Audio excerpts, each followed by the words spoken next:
Hola, ¿qué tal? ¿Cómo están? Somos el grupo ASBE de Monterrey, nuevamente aquí compartiéndote un poco más sobre la palabra de Dios en este capítulo 6 de San Marcos, del 1 al 6. Vamos a dar inicio a la lectura del Santo Evangelio y de ahí pasaremos después a la meditación. Al irse Jesús de ahí, volvió a su tierra y sus discípulos se fueron con él. Cuando llegó el sábado, se puso a enseñar en la sinagoga y mucha gente lo escuchaba con estupor. Se preguntaban, ¿de dónde le viene todo esto? ¿Y qué pensar de la sabiduría que ha recibido con esos milagros que salen de sus manos? Pero no es más que el carpintero, el hijo de María, es un hermano de Santiago, de José, Judas y Simón. ¿Y sus hermanas no están aquí entre nosotros? Se escandalizaban y no lo reconocían. Jesús les dijo, si hay un lugar donde un profeta es despreciado, es en su tierra, entre sus parientes y su propia familia. Y no pudo hacer ahí ningún milagro, tan solo sanó a unos enfermos imponiéndole las manos. Jesús se admiraba de cómo se negaban a creer. Palabra del Señor. Vamos a empezar a meditar esta parábola del Evangelio, donde precisamente la escena se desarrolla en el camino de regreso de la casa de Jairo, en este pueblo de Nazaret muy pequeñito, muy significativo, pero que ni siquiera aparece nombrado en el Antiguo Testamento, pero a donde sabemos que ha llegado la noticia de los prodigios realizados por él en toda la Galilea. La primera reacción después de haber escuchado la palabra autorizada fue de admiración, una señal del evangelista que indica el carácter de revelación de la predicación de Jesús.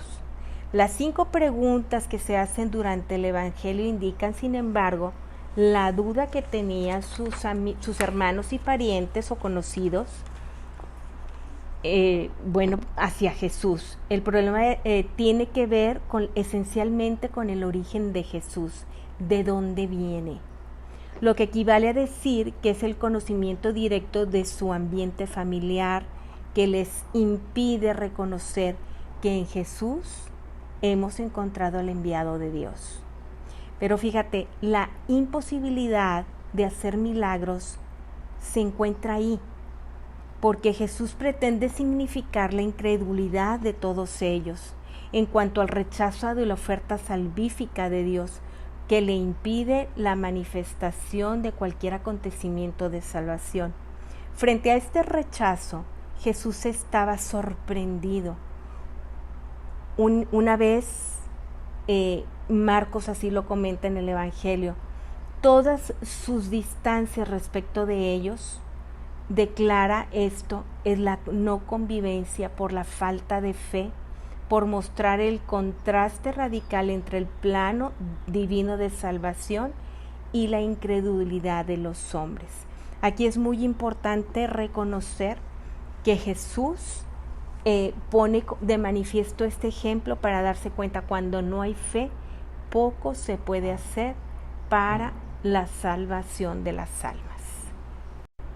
Jesús viene a romper todos estos paradigmas, incluso en cuanto a la misión profética que como hijo de Dios tenía, porque a él se le consideró un simple Adán, por eso el rechazo de saber que no podría ser un profeta si se consideraba, frágil ante la situación que estaba presentando y una situación de ordinaria y sumisa, cuando nuestro Señor Jesucristo es una gran parte de su esencia como Jesús de Nazaret, el ser todo un Dios en la sumisión de su Padre, en la sumisión de la voluntad de Dios Padre. Así es que con esto podemos ver que nosotros también estamos llamados a hacer nuestro servicio, nuestro apostolado y alguna situación de evangelización desde esta sumisión santa de Jesucristo nuestro Señor. Con esto te dejo esta parte del Evangelio, espero que te haya sido de utilidad para poder meditar un poco la palabra de Dios y ser un apóstol sumiso también en la voluntad de Dios Padre. En el nombre del Padre, del Hijo y del Espíritu Santo, nos vemos pronto. Hasta luego.